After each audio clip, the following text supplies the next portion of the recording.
Welcome to कैम्बूस्ट dear students. आज हम देखेंगे एल्कोहल्स चैप्टर का लेक्चर नंबर 20। इस चैप्टर का ये लास्ट लेक्चर होने वाला है और आज के लेक्चर में हम पढ़ने जा रहे हैं most important topic pinacol pinacolone rearrangement. आइए समझते हैं कि हमारे पास ये क्या होता है। देखिए, जब हम 2,3-डाई-मिथाइल 2,3-ब्यूटेन डायोल जिसे हम यूजुअली पिनाकोल बोलते हैं उसे हीट करते हैं कंसंट्रेटेड H2SO4 के साथ, तो वो डिहाइड्रेशन दिखाकर मॉलिक्यूलर रीअरेंजमेंट के साथ फॉर्म करता है टर्शरी ब्यूटाइल मिथाइल कीटोन जिसे हम बोलते हैं पिनाकोलोन। अब क्या मतलब है मॉलिक्यूलर रीअरेंजमेंट का वो हम समझेंगे मैकेनिज्म में, अदरवाइज सब चीज़ें सिंपल हैं। अब देखते हैं थोड़ा रिएक्शन से। ये हो गया हमारे पास 2,3-डाई-मिथाइल 2,3-ब्यूटेन डायोल। अगर आप नंबरिंग करेंगे इसकी 1 2 3 4 2,3-डाई-मिथाइल ब्यूटेन 2,3-डायोल या 2,3-ब्यूटेन डायोल। तो जब हम इसे हीट करेंगे कंसंट्रेटेड H2SO4 के साथ तो हमारे पास डिहाइड्रेशन होगा, लॉस ऑफ वाटर, और हमारे पास फॉर्म होगा टर्शियरी ब्यूटाइल मिथाइल कीटोन जिसे हम बोलते हैं पिनाकोलोन। उसका स्ट्रक्चर मैं आपके सामने लिख देता हूं। CH3 C double bond O C CH3 CH3। ये कैसे बना उसकी चिंता आपको नहीं करनी है, वो मैं आपको मैकेनिज्म में एक्सप्लेन करूंगा। फॉर द टाइमिंग इतना समझें, ये होता है हमारे पास पिनाकोलोन। पिनाकोलोन।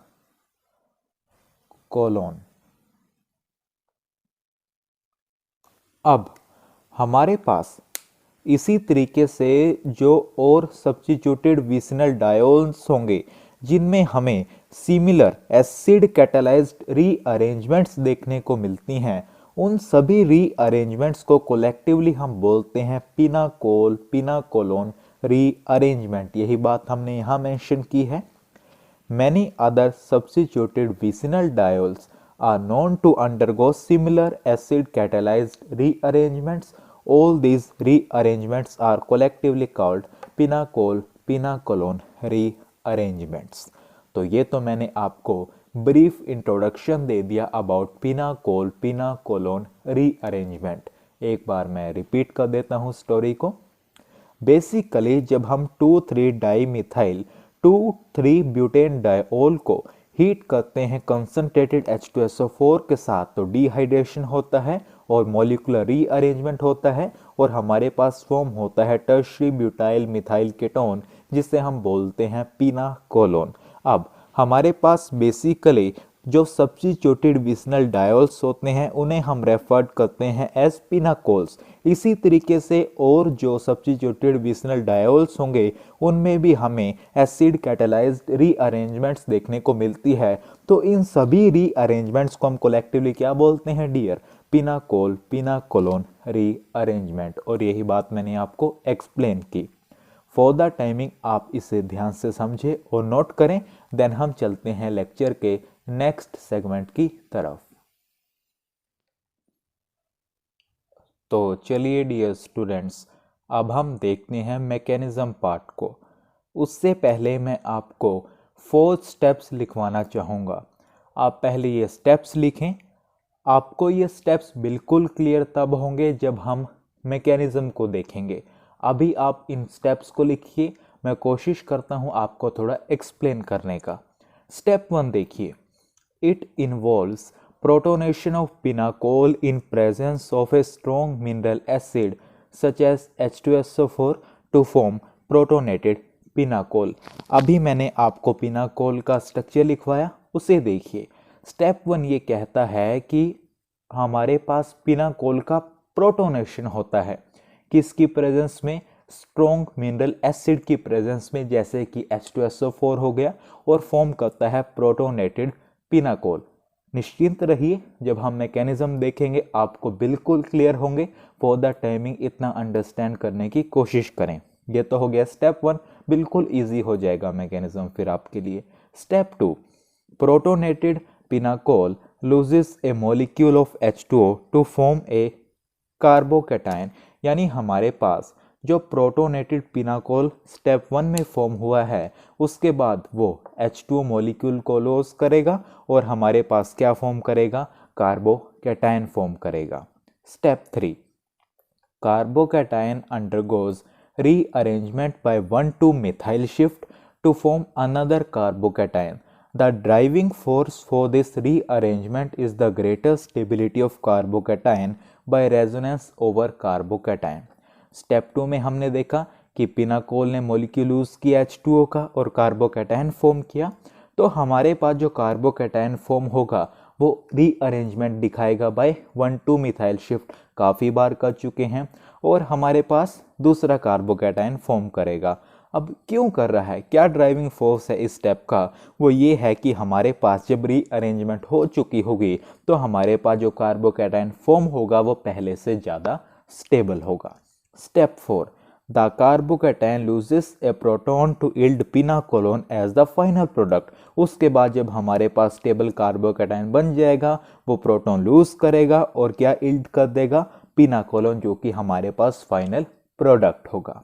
तो ये मैंने आपको चारों स्टेप्स एक्सप्लेन करने की कोशिश की हैं। आप इसे ध्यान से पढ़िए, नोट कीजिए, देन मैं आपको दिखाता हूँ मैकेनिज्म। तो चलिए डियर स्टूडेंट्स, अब हम देखते हैं मैकेनिज्म को। अब आपने स्टेप्स कर लिए, अब आपको कुछ भी डिफ़िकल्टी नहीं आएगी मैकेनिज्म समझने में। अब आप उन स्टेप्स को अपने पास रखिएगा, जैसे जैसे मैं बोलता हूँ उनको रीड करते चलिएगा। स्टेप 1 क्या था कि हमारे पास पिनाकोल का प्रोटोनेशन हो रहा था स्ट्रॉन्ग मिनरल एसिड के प्रेजेंस में, और हमारे पास फॉर्म हो रहा था प्रोटोनेटेड पिनाकोल। तो वही फॉर्म करते हैं सबसे पहले, इसे तो याद ही कर लीजिए। हमारे पास पिनाकोल का स्ट्रक्चर सबसे पहले हम ड्रॉ करते हैं, CH3 OH CH3 CH3 OH, ये क्या है हमारे पास, पिनाकोल। अब सबसे पहले हम इसकी करते हैं प्रोटोनेशन, H+,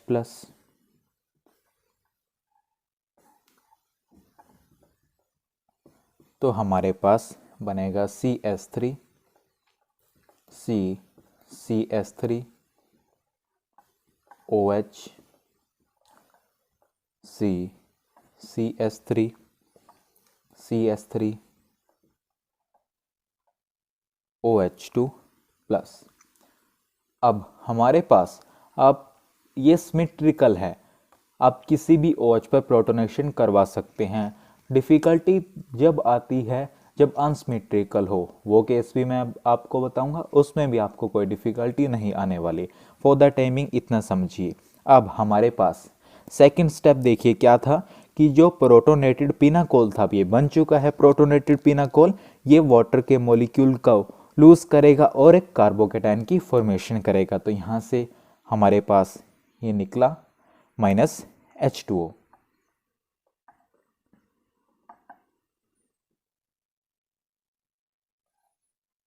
अगर ऐड करते तो अपने पास दोबारा आ जाएगा ये। अब हमारे पास क्या बनेगा, CH3 CH3 OH CH3 CH3, और यहाँ पर आ गया हमारे पास प्लस चार्ज। अब थर्ड स्टेप क्या था कि हमारे पास कार्बोकैटायन रीअरेंज होगा बाय 1,2-methyl shift। क्यों हो रहा है, क्या ड्राइविंग फोर्स है इसका, कि रीअरेंजमेंट से हमें ग्रेटर स्टेबिलिटी का कार्बोकैटायन मिलेगा। अब हमारे पास इसमें हम करवाएंगे रीअरेंजमेंट, 1,2 मिथाइल शिफ्ट।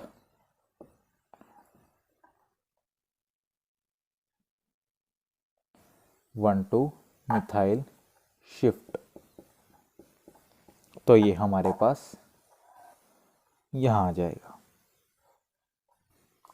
और हमारे पास फॉर्म करेगा CH3 C। अब यहाँ से CH3 गया तो इसके ऊपर प्लस और OH C CH3 CH3 CH3। अब हमारे पास ये जो ऑक्सीजन है इसके ऊपर जो लोन पेयर है ये हमारे पास स्टेबलाइज करेंगे इस कार्बोकेटाइन को बाय रेजोनेंस। इसका रेजोनेटिंग स्ट्रक्चर क्या होगा, CH3 C double bond O। इसके लोन पेयर गए तो इसके ऊपर आएगा प्लस चार्ज, एक ऑलरेडी है इसके पास, और ये as it is CH3 CH3 CH3। अब हमारे पास ऑक्सीजन हाईली इलेक्ट्रोनेगेटिव एटम है, पॉजिटिव चार्ज उस पर स्टेबल नहीं होगा, तो ये हमारे पास यहाँ से H+ निकला और बनेगा फाइनल प्रोडक्ट जो कि हमारे पास स्टेप 4 था कि कार्बोकेटाइन लूज करेगा प्रोटॉन को और इल्ट कर देगा पिना कोलोन को, C double bond O C CH3 CH3 CH3। I think कोई डिफ़िकल्टी आपको नहीं होगी मैकेनिज्म के स्टेप समझने में, इसीलिए मैंने आपको पहले स्टेप्स लिखवाए थे। तो ये हमारे पास हो गई मैकेनिज्म। अब आपसे मेरा एक क्वेश्चन है, आप मुझे पहले ये बताएं कि ये कौन सा कार्बोकेटाइन है, प्राइमरी सेकेंडरी या टर्शरी। ये है टर्शरी कार्बोकेटाइन। अब ये तो ऑलरेडी स्टेबल है, टर्शरी कार्बोकेटाइन है, तो फिर उसके बाद रीअरेंजमेंट क्यों हुई, लगाओ थोड़ा सा माइंड पर जोर। अब देखिए ऐसा क्यों। देखिए डियर, हमारे पास यहाँ पर जो कार्बोकेटाइन है इसमें जो ये कार्बन है इसका जो ऑक्टेट है वो इनकम्प्लीट है। आप देख सकते हैं 1 2 3 4 5 6 8 होने चाहिए, लेकिन इसका ऑक्टेट कंप्लीट नहीं है। लेकिन जब हमारे पास ये रीअरेंजमेंट होती है, आप यहाँ पर देख सकते हैं कि हर एक एटम का आपको जो ऑक्टेट है वो कंप्लीट मिलने वाला है जब आपने यहाँ पर कर दिया। अब देखिए जब रेजोनेटिंग स्ट्रक्चर हुआ, अब यहाँ पर देखिए क्या कोई भी ऐसा है जिसका ऑक्टेट ना पूरा हो। आप क्लियरली देख सकते हैं कि यहाँ पर आपको हर एक एटम का ऑक्टेट कंप्लीट मिलने वाला है। चाहे इस कार्बन का देख लीजिए 1 2 3 4 5 6 7 8, ऑक्सीजन का देख लीजिए 1 2 3 4 5 6 7 8। दैट्स वाई हमारे पास यहाँ पर रीअरेंजमेंट हुई और इससे स्टेबल ये कार्बोकेटाइन हुआ, क्योंकि यहाँ पर आप देख सकते हैं कि ऑक्टेट पूरा नहीं है कार्बन का। This is the reason. कई बार आपसे ये भी पूछ लेता है, शायद इस लेवल पे तो ना पूछे जो भी आपकी ग्रेजुएशन के एग्ज़ाम है, लेकिन वैसे ही जनरल कोई भी आपसे पूछ ले तो आप बता सकते हैं कि ऐसा क्यों हुआ।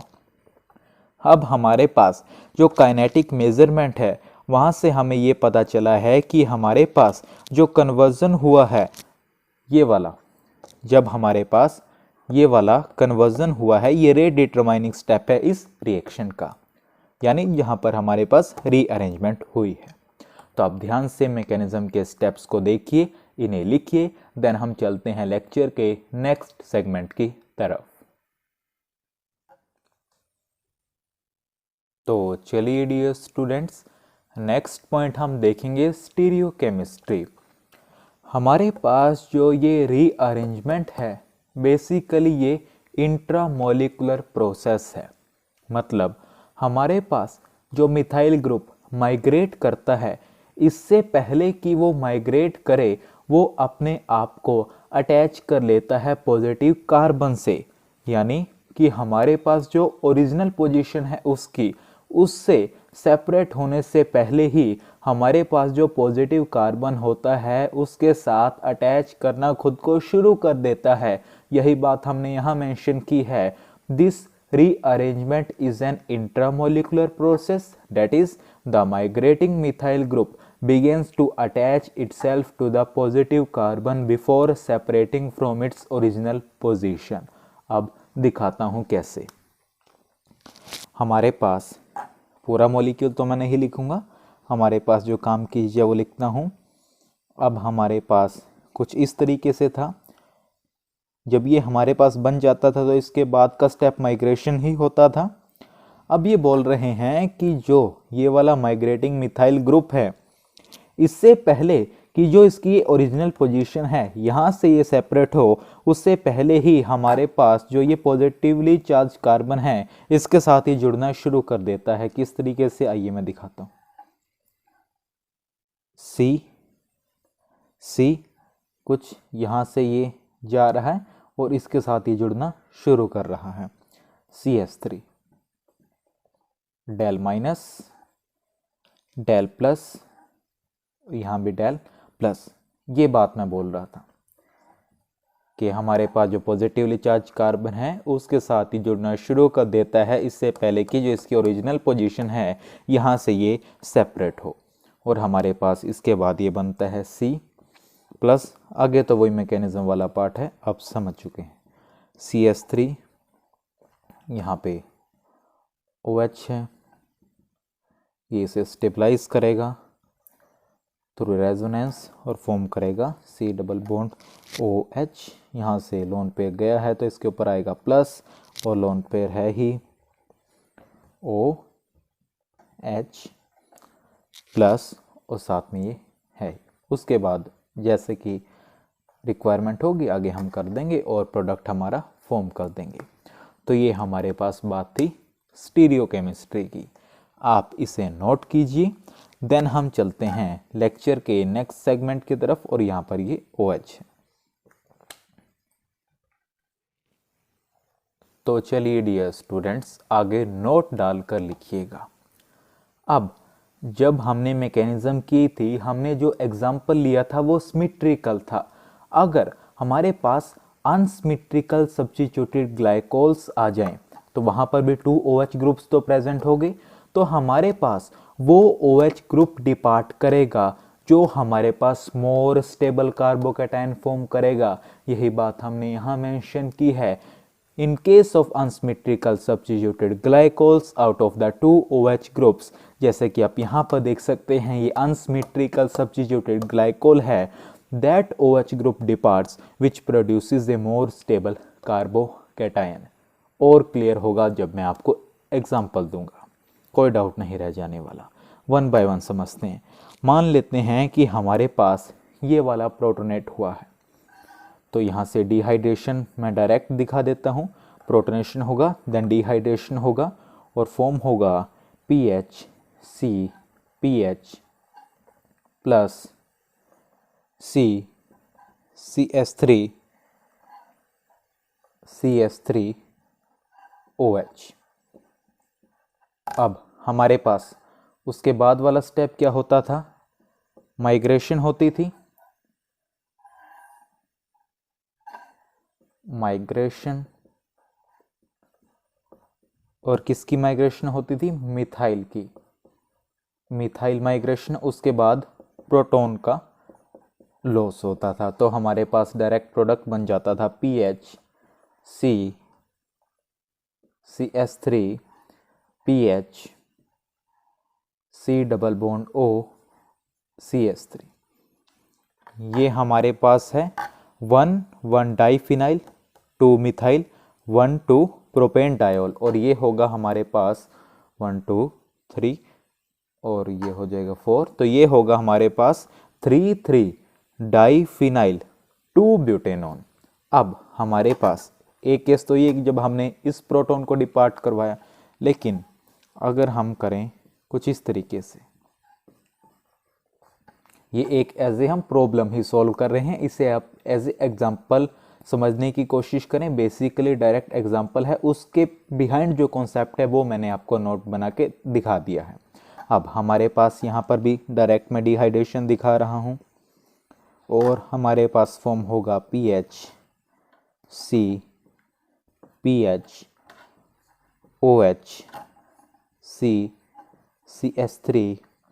CH3। अब ये वाला OH गया है तो ये यहाँ पर आ जाएगा प्लस। अब हमारे पास ये शिफ्ट होगा, यानी यहाँ पर क्या माइग्रेट हो रहा है, फिनाइल माइग्रेशन और सेकंड प्रोटॉन तो लूज होगा ही होगा। तो हमारे पास यहाँ पर बनेगा PH CH3 यहाँ पर बन जाएगा C डबल बॉन्ड O और साथ में PH तो है ही। ये हमारे पास होगा 2 मिथाइल 1,2 डाइफिनाइल प्रोपेनॉन। अब हमारे पास ध्यान से देखो, जो मैंने नोट आपको लिखवाया है कि वही OH ग्रुप डिपार्ट करेगा जो ज़्यादा स्टेबल कार्बोकैटायन देगा। जब हमारे पास ये वाला OH गया तो आप ये देखेंगे कि यहाँ पर जो ये कार्बोकैटायन है ये स्टेबलाइज है by resonance over 2 pH groups. आप देख सकते हैं pH यहाँ पर फिनाइल है तो यहाँ पर ये स्टेबलाइज्ड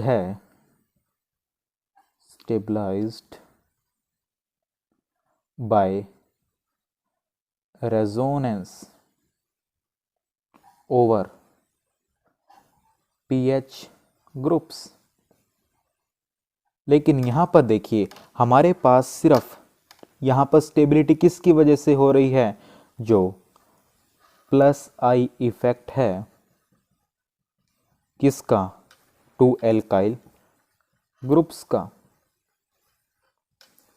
ओब्वियसली बात है रेजोनेंस यहाँ पर डोमिनेट करेगा तो ये वाला हमारे पास मोर स्टेबल होगा और ये लेस स्टेबल होगा। दिस इज लेस स्टेबल और ये हमारे पास होगा मोर स्टेबल। आई थिंक बिल्कुल क्लियर हो गया होगा, कोई डाउट नहीं रह गया होगा आपका इस एग्जाम्पल से रिलेटेड।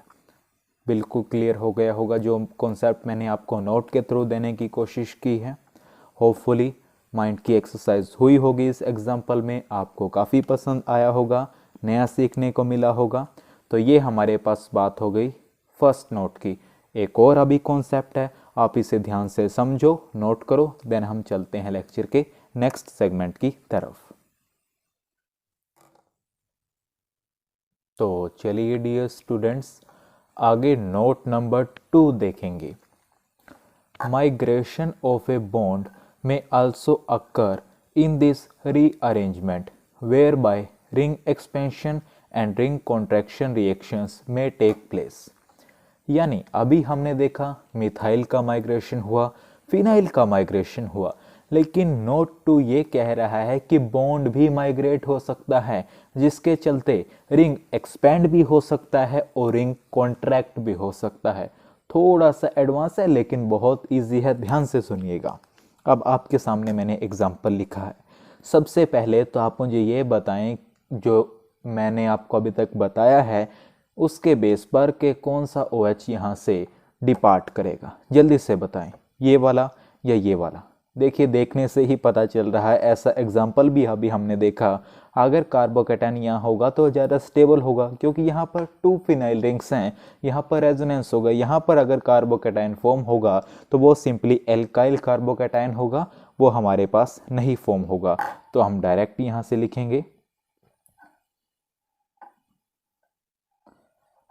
दिस। अब यहाँ से तो OH एज इट इज़ है क्योंकि ये वाला तो डिपार्ट नहीं करेगा। यहाँ पर आएगा प्लस चार्ज C6H5 C6H5। अब हमारे पास यहाँ पर होगा रिंग एक्सपेंशन, ये यहाँ पर कनेक्ट होगा और इसके ऊपर लोन पेयर है। अब यहाँ पर हमारे पास आएगा प्लस चार्ज, जिसको यहाँ पे ये स्टेबलाइज करेगा। ध्यान से सुनिएगा। अब हमारे पास यहाँ पर क्या हुआ है, ये बेंजाइल कार्बोकैटायन फॉर्म हुआ है जो कि ज़्यादा स्टेबल है। अगर यहाँ से OH जाता तो यहाँ पर फॉर्म होता क्या, एल्काइल कार्बोकैटायन। ये बेंजाइल है तो ये ज़्यादा स्टेबल है। अब हमारे पास ये फॉर्म होगा, अब ये 5 मेंबर्ड है, अब ये हो जाएगी 6 मेंबर्ड। कैलकुलेट कर सकते हैं, 1 2 3 4 5 6 मेंबर्ड रिंग हमारे पास बन गई है। यहाँ पर है डबल बॉन्ड OH प्लस और साथ में क्या है, 2 हैं C6H5 C6H5। उसके बाद का स्टेप क्या होता था डियर, प्रोटॉन लूज करता था ये, और हमारे पास अल्टीमेटली हमारा प्रोडक्ट बना देता था।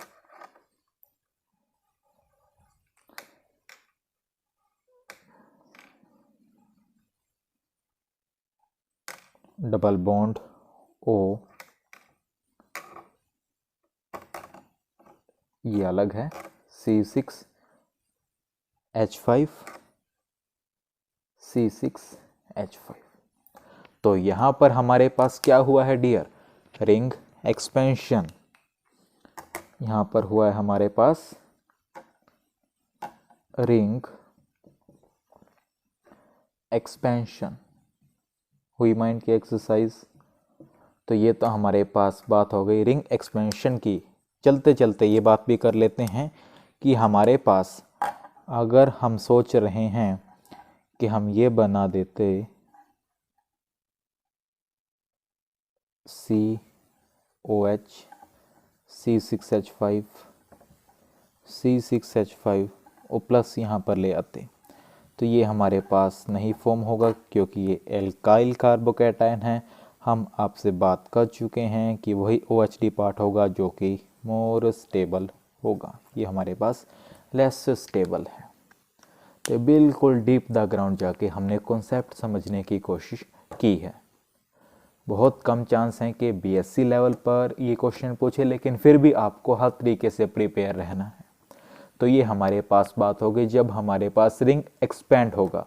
आप इसे नोट कर लो। देन हम देखते हैं वो वाला केस जब हमारे पास रिंग कॉन्ट्रैक्शन होगा। तो चलो आप इसे फटाफट से नोट कर लो, फिर मैं इसे रब कर देता हूँ। कर लिया नोट, चलो मैं रब कर देता हूँ।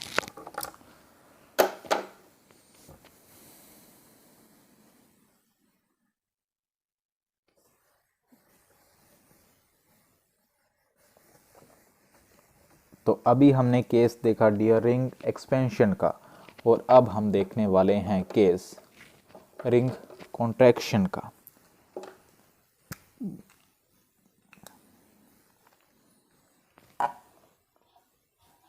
ये हमारे पास एग्जाम्पल मैं आपके सामने लिख देता हूँ।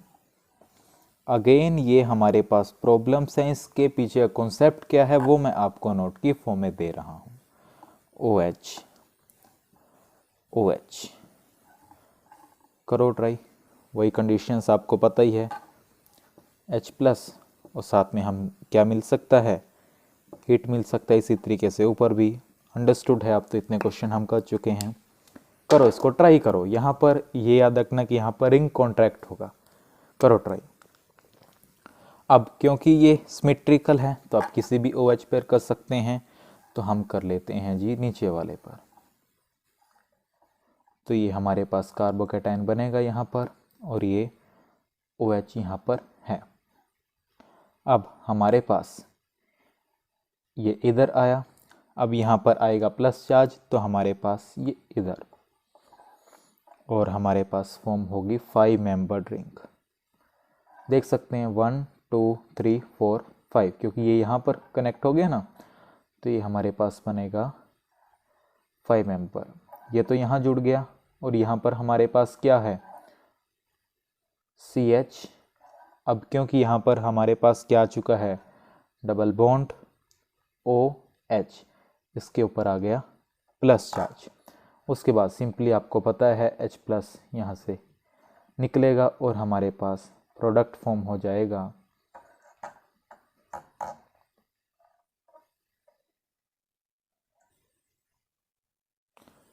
CHO, C double bond OH। अब बिल्कुल डीप द ग्राउंड हमने एनालाइज कर लिया है पिनाकोल रीअरेंजमेंट को। ऑलमोस्ट सभी कॉन्सेप्ट्स कवर हो चुके हैं। एक माइग्रेटिंग वाला रहता है, आप इसे नोट करो। देन हम चलते हैं लेक्चर के नेक्स्ट सेगमेंट की तरफ। तो चलिए डियर, लास्ट कॉन्सेप्ट है माइग्रेटिंग एप्टीट्यूड ऑफ ग्रुप्स। देखिए हमारे पास कई बार सिचुएशन कुछ ऐसी आ जाती है, मान लो जब कार्बोकैटायन फॉर्म हो गया और अब माइग्रेट करने की बारी हो और 2 डिफरेंट ग्रुप्स हो, तो कौन माइग्रेट करेगा, तो वहाँ पर हमारे पास काम आता है माइग्रेटिंग एप्टीट्यूड उन ग्रुप्स का। आपके सामने मैंने कुछ एक सीक्वेंस लिखी है जो कि आपको बता रहा है कि किसका माइग्रेटिंग एप्टीट्यूड किससे ज़्यादा है और किससे कम है। अब एग्जाम्पल आपके सामने लिखा है, पूरा कॉन्सेप्ट आपका क्लियर हो जाएगा यहाँ पर। अब आप देखिए, सबसे पहले तो क्वेश्चन ये अराइज होता है कि कौन सा OH डिपार्ट करेगा। अब क्योंकि ये सिमेट्रिकल है तो दोनों में से कोई भी OH डिपार्ट कर जाएगा। मान लो ये वाला कर गया, यहाँ पर आ गया कार्बोकैटायन।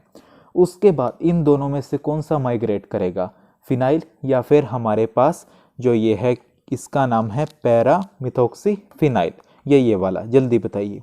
अब सीक्वेंस देखिए कितनी आगे है ये फिनाइल से, तो ऑब्वियसली कौन सा माइग्रेट करेगा, जिसका माइग्रेटिंग एप्टीट्यूड ज़्यादा होगा, यानी हमारे पास पैरा मिथॉक्सी फिनाइल यहाँ पर माइग्रेट करेगा और हमारे पास प्रोडक्ट बनेगा, डायरेक्ट मैं लिख रहा हूँ C6H5 C double bond O C6H5 और यहाँ पर ये एज इट इज़ हम लगा देंगे OCH3